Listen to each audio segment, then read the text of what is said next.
Sir ಈಗ ಇರೋ ಶಾಲೆಗಳಿಗೆ ಗುಣಮಟ್ಟ ಕೊಡಕ್ ಯಾಕಾಗಲ್ಲ ಸರ್? ಈಗ ಒಂದು ನಮ್ದು ಡೆಮೋಕ್ರೆಟಿಕ್ ಕಂಟ್ರಿ, ಮನೆ ಅಂಗಳದಲ್ಲಿ ಶಾಲೆ ಇರ್ಬೇಕು, ಹಳ್ಳಿಗೊಂದು ಶಾಲೆ ಇರ್ಬೇಕು ಅಂತ ಹೇಳಿ ಹಲವಾರು ಜನ ಶ್ರಮಿಸಿದ್ದಾರೆ. ನಮ್ ಕರ್ನಾಟಕದಲ್ಲೇ ಕುದ್ಮುಲ್ ರಂಗರಾವಿ ಇರ್ಬೋದು, ಕುವೆಂಪು ಅವ್ರು ಇರ್ಬೋದು, ತಾರಾಸು ಇರ್ಬೋದು, ಹಲವಾರು ಜನ. ಸೊ ಇದೊಂದು ಪ್ರಜಾಸತ್ತಾತ್ಮಕ ವಿಚಾರ. ಇದು ಮಕ್ಕಳಿಗೆ ಮನೆ ಹತ್ರದಲ್ಲಿ ಶಾಲೆ ಇರ್ಬೇಕು ಅಂತ, ಇದು ತುಂಬಾ ವೈಜ್ಞಾನಿಕವಾಗೂ ಸಹ ಇದೆ. ಈಗ ಇರೋ ಅಂತ ಶಾಲೆಗಳು ಯಾಕೆ ಸೊರಗ್ತಾ ಇದಾವೆ? ಏನ್ ಕೊರತೆ ಆಗಿದೆ? ಯಾಕೆ ಇವತ್ತು ಅಡ್ಮಿಷನ್ ಬೀಳ್ತಾ ಇದೆ? ಇದನ್ನ ಯೋಚನೆ ಮಾಡಿದ್ರೆ ಕಳೆದ 15 ವರ್ಷಗಳಿಂದ ಸರ್ಕಾರಿ ಶಾಲೆಗಳಿಗೆ ಟೀಚರ್ಸ್ ಅಪಾಯಿಂಟ್ಮೆಂಟ್ ಆಗಿಲ್ಲ. ತುಂಬಾನೇ ಕೊರತೆಯಲ್ಲಿ ಶಾಲೆಗಳು ನಡೀತಾ ಇದಾವೆ. ಈ ವರ್ಷನೇ 51,000 ಜನ ಗೆಸ್ಟ್ ಟೀಚರ್ಸ್ ನ ಅಪಾಯಿಂಟ್ ಮಾಡ್ಕೊಂಡಿದ್ದಾರೆ. ಅದು ಸಹ ಸಫಿಶಿಯಂಟ್ ಆಗಿಲ್ಲ. 60,000 ಜನ ಬೇಕಿತ್ತು, ಆದ್ರೆ 51,000 ಜನನ ತಗೊಂಡಿದ್ದಾರೆ. ಆಮೇಲೆ ಈ ಟೀಚರ್ಸ್ಗೆ ಬರೀ ಪಾಠ ಮಾಡಕ್ ಬಿಟ್ಟಿದಾರಾ? 108 ನಾನ್ ಟೀಚಿಂಗ್ ಜಾಬ್ ಇದೆ ಸರ್ ಇವ್ರಿಗೆ. ನಾಯಿ ಎಷ್ಟಿದೆ ಎಣಿಸ್ಕೊಂಡ್ ಬನ್ನಿ, ಆ ಗಣತಿ ಮಾಡಿ, ಈ ಗಣತಿ ಮಾಡಿ, ಮೊಟ್ಟೆ ಎಣಿಸಿ, ಬಾಳೆಹಣ್ಣು ಎಣಿಸಿ, ಆಮೇಲೆ ಬಿಸಿ ಊಟದ ಲೆಕ್ಕ ಇಡಿ, ರೆಕಾರ್ಡ್ ಬರೀರಿ, ಎಲ್ಲಾ ತಗೊಂಡು ಇವಾಗ ಏನಂದ್ರೆ ಬಯೋಮೆಟ್ರಿ ಎಲ್ಲ ಅಪ್ಲೋಡ್ ಮಾಡಿ ಪಾಠ ಮಾಡಕ್ ಟೈಮ್ ಎಲ್ಲಿದೆ ಟೀಚರ್ಸ್ಗೆ?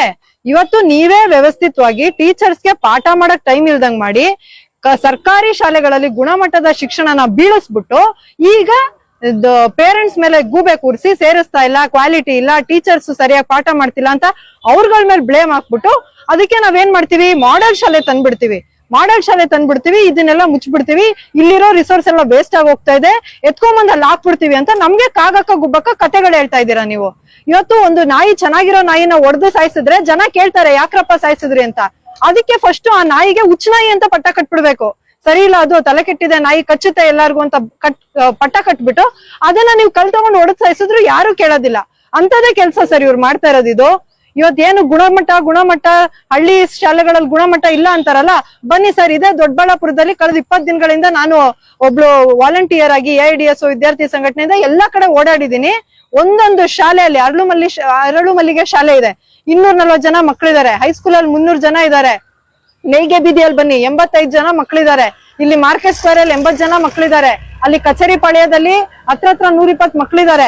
ಎಲ್ಲಾ ಶಾಲೆಗಳಲ್ಲೂ ರೋಜಿಪುರ ಮತ್ತೊಂದ್ ಕಡೆ ಎಲ್ಲಾ ಕಡೆ ನೀವು ನೋಡಿ ಸರ್, ಎಲ್ಲೂನು 100 ಕಮ್ಮಿ ಮಕ್ಕಳೇ ಇಲ್ಲ ಸರ್. 80 ಮೇಲೆ 100 ಮೇಲೆ ಮಕ್ಕಳಿದ್ದಾರೆ. ಈಗ ಜನಗಳಿಗೆ ಏನ್ ಹೇಳ್ತಾ ಇದ್ದೀರಾ?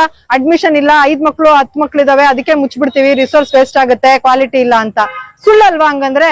ಆಮೇಲೆ KPS ಮ್ಯಾಗ್ನೆಟ್ಗೆ ನಿಮ್ಗೆ ನಿಜವಾಗ್ಲು ಕ್ವಾಲಿಟಿ ಕೊಡ್ಬೇಕು ಅನ್ನೋದು ನಿಮ್ದು ಕಮಿಟ್ಮೆಂಟ್ ಆಗಿದ್ರೆ ಎಲ್ಲಿಟ್ಟಿದ್ದೀರಾ ಸ್ಟೇಟ್ ಬಜೆಟ್ ಅಲ್ಲಿ ದುಡ್ಡು? ಯಾಕೆ ನಾವು ಜನಗಳು ಕಟ್ತಾ ಇರೋ ತೆರಿಗೆ ದುಡ್ಡು ನಿಮ್ಗೆ ಸಾಕಾಗ್ತಾ ಇಲ್ವಾ? ಕೋಟ್ಯಾಂತರ ರೂಪಾಯಿ ನಮ್ ತೆರಿಗೆ ದುಡ್ಡು ಇದೆಯಲ್ಲ, ಅದ್ರಲ್ಲಿ ಡೆವಲಪ್ ಮಾಡಿ ಶಾಲೆಗಳನ್ನ. ಅದ್ ಬಿಟ್ಬಿಟ್ಟು ಯಾಕೆ ಏಷ್ಯನ್ ಡೆವಲಪ್ಮೆಂಟ್ ಬ್ಯಾಂಕ್ ಇಂದ ಸಾಲ ತಗೊಂಬಂದ್ ಸಾಲದಲ್ಲಿ ಕಟ್ತಾ ಇದ್ದೀರಾ? ಸಾಲ ಕೊಡೋರೇನ್ ಪುಕ್ಕಟ್ಟೆ ಕೊಟ್ಟಿದಾರಾ? ಅವ್ರ ಕಂಡೀಷನ್ ಹಾಕಿಲ್ಲ. ಆ ಕಂಡೀಷನ್ ಏನು ಹೇಳಿ ಜನಗಳಿಗೆ? ಲಾಸ್ಟ್ ಟೈಮ್ DPEP ಅಂತ ಹೇಳಿ ನೀವೇನು ಮಾಡಿದ್ರಿ, ಸಾಲ ತಗೊಂಬಂದು ಇದೇ ಫಾರಿನ್ ಬ್ಯಾಂಕ್ ಇಂದ, ಅವಾಗ ನೀವು ಸೈನ್ ಹಾಕ್ ಬಂದ್ರಿ ಕಂಡೀಷನ್ಗೆ. ಏನಂತ? ಪರ್ಮನೆಂಟ್ ಟೀಚರ್ಸ್ ನ ಅಪಾಯಿಂಟ್ಮೆಂಟ್ ಮಾಡಲ್ಲ, ಇನ್ಮೇಲೆ ಗೆಸ್ಟ್ ಟೀಚರ್ಸ್ ಮಾತ್ರ ತಗೋತೀವಿ ಅಂತ ಸೈನ್ ಹಾಕ್ ಬಂದ್ರಿ. ಅದ್ರ ತಕ್ಕಂಗೆನೆ ಇವಾಗ 10 ವರ್ಷದಿಂದ ನೀವು ಟೀಚರ್ಸ್ ಅಪಾಯಿಂಟ್ಮೆಂಟ್ ಮಾಡಿಲ್ಲ. ಈ ಸರಿ ಏನ್ ಹಾಕಿದೀರಾ ಸೈನು? ಸರ್ಕಾರಿ ಶಾಲೆ ಮುಚ್ತೀವಿ, ಪ್ರೈವೇಟ್ ಬೆಳೆಸ್ತೀವಿ ಅಂತ ಹಾಕಿದೀರಾ ಸೈನು? ಏನಿದೆ ಕಂಡೀಷನ್ಸ್ ಹೇಳಿ? ಯಾಕೆ ಹೇಳಲ್ಲ ನೀವು? ಯಾಕೆ ಇಷ್ಟೊಂದು ಮುಚ್ಚುಮರೆ?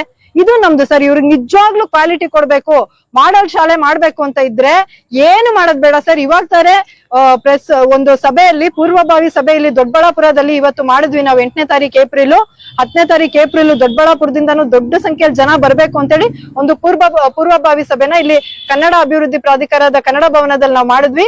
ಅವಳೂರ್ ಮೂರ್ತಿ ಸರ್ ಹೇಳಿದ್ರು, ಏನು ಬೇಡ, ಟೀಚರ್ಸ್ ಅಪಾಯಿಂಟ್ ಮಾಡ್ಬಿಡಿ.